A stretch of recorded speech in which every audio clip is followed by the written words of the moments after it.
It all started with the flies, and as much as they tried to kill them all, the flies kept coming back. Little do they know that this was just the beginning. If you're joining me for the first time and you love the true, dark, and scary stories, you have just found the right channel. Welcome to the Dark Past, where I'll be telling you one or two stories every week. So please do sit back, relax, and enjoy today's story.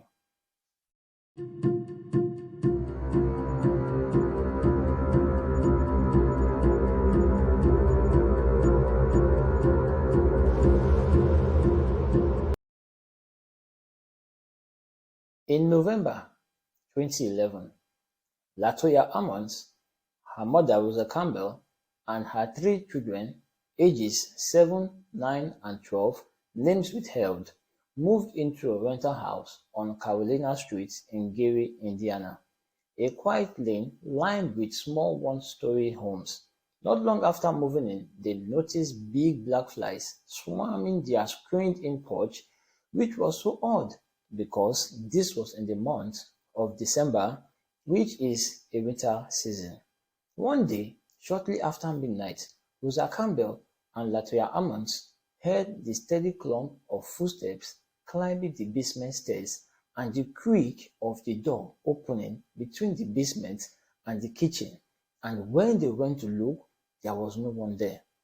Even after they had locked the door, they could still hear the footsteps. One day, Rosa woke up one night and saw a shadowy figure of a man pacing her living room. She leaped out of bed to investigate and found large wet boot prints all over her living room.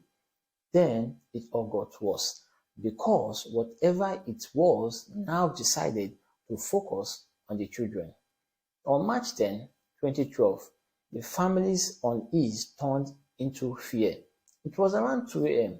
The family, who would have been asleep by this time, were awake, mourning the death of a loved one with a group of friends.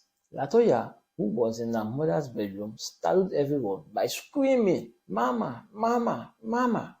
Rosa ran into her bedroom where her 12-year-old granddaughter and a friend were staying and saw in surprise her 12-year-old levitated above the bed unconscious. Latoya and the guests in the house surrounded the girl and started praying. When she regained consciousness, she didn't remember a thing about what had just happened. The people in the house who were visiting that night left because they were so scared and they refused to return to the house. Rosa then told her daughter, "We need help. We need to talk to someone who knows how to deal with it, that this is supernatural." So they called local churches, but most refused to listen. Eventually, they found a church who listened and visited their home and told them that the Carolina Street house had spirits in it. They recommended the family to clean the home with bleach and ammonia, then use oil to draw crosses on every door and windows. At the church suggestion, Latoya poured olive oil on her three children's hands and feet, then smeared oil in the shape of crosses on their foreheads. They also reached out to two clairvoyants who said that the family home was besieged by more than 200 demons. The best thing they could do was to move, but moving wasn't an option because they were barely making ends meet. Instead, Latoya took the second clairvoyant's advice and made an altar in the basement. She covered the table with a white sheet, then placed a white candle and the statue of Mary, Joseph, and Jesus on it. She then opened the Bible to Psalm 91. She, with someone else that was doing this, donned with white t-shirts and tied white scarves around their heads, burned sage and sulfur throughout the house, starting upstairs and working their way downwards. Smoke was so thick that they could barely breathe. The other person she was with read Psalm 91 aloud around as they moved through the house. For 3 days, Nothing paranormal happened. Then things took a dark turn. Latoya and her children were possessed by demons. The kids' eyes were bored with evil smiles across their faces, and their voice were this horrible demonic voice every time it happened.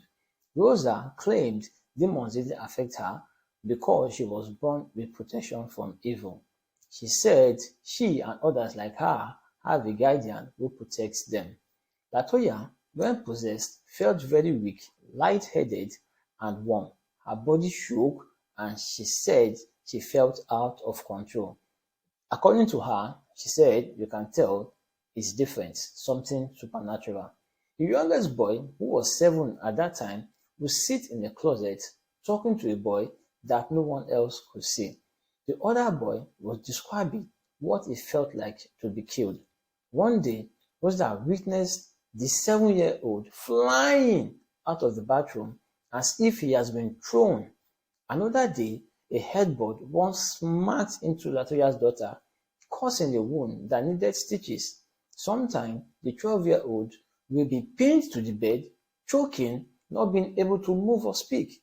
She said she heard voices saying she would never see her family again and she wouldn't live another 20 minutes.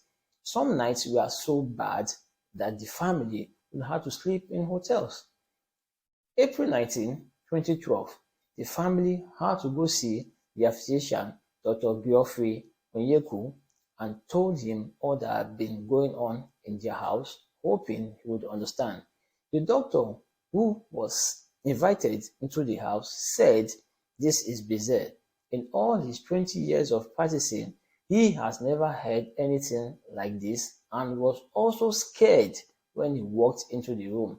He has refused to speak in more details unless Latoya had psychiatric clearance for the waiver of confidentiality that she had signed. In his medical notes about the visit, the doctor wrote delusions of ghosts in home and hallucination. He also wrote history of ghosts at home and delusional. Latoya's son cursed at the doctor in demonic voices raging at him. Medical staff witnessed as the youngest boy was lifted and thrown into a wall with nobody touching him. The boy abruptly passed out and wouldn't regain consciousness.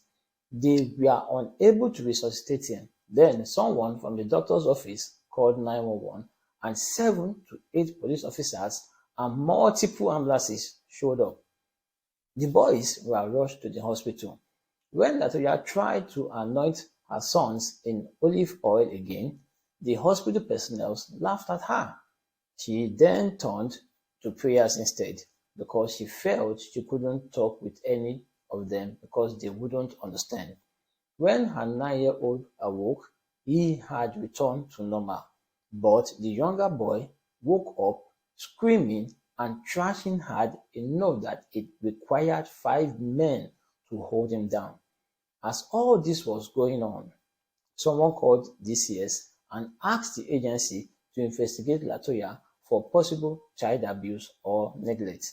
The caller, who is not named in the DCS report, speculated that Latoya might have mental illness. The person believed that the children were performing for Latoya and she was encouraging their behaviors. DCS family case manager Valeria Washington was asked to handle the initial investigation. The family case manager, Valeria, found the children to all be physically healthy and void of any injuries or mark. A psychological evaluation of Latoya declared her to be of sound mind. As she was speaking with Latoya, the 7-year-old started growling with his teeth showing. His eyes rolled back into his head. He then strangled his brother, refusing to let go until 5 adults carried him away. They interviewed the boys again later that evening with a nurse named Willie Lee Walker present. Their grandmother also joined them in the small room. The 7-year-old stared into his brother's eyes and began to growl again. "It's time to die," he said. The boy said in an unnatural voice, which was so demonic, "I will kill you." While the youngest boy spoke, the other brother started to headbutt Rosa in the stomach continuously. Rosa grabbed her grandson's hand and started praying. What happened next rattled the witnesses. The DCS caseworker and the nurse watched in horror as the 9-year-old, with a wild grin on his face, walked backward up the wall until he reached the ceiling, then flipped over, landing on his feet, never letting go of his grandmother's hand. The caseworker, seeing this, ran out of the room, with the nurse right behind her, screaming. They claimed it was as if he was performing an acrobatic trick. Wow, a 7-year-old kid going through all this pain and torment. That's really devastating to watch your child go through all that. Well, I will be stopping here for today. Join me next time for the concluding part of today's story. I hope you enjoyed the story. If you did, please don't forget to give it a like and share it, which encourages me to bring you more interesting stories from around the world. I don't know what media you are watching with, but you can also find me on Facebook, Instagram, and YouTube. And please do not forget to like and subscribe to my YouTube channel and turn on all notifications so you don't miss any of my weekly uploads. Thank you guys. See you next time and bye for now.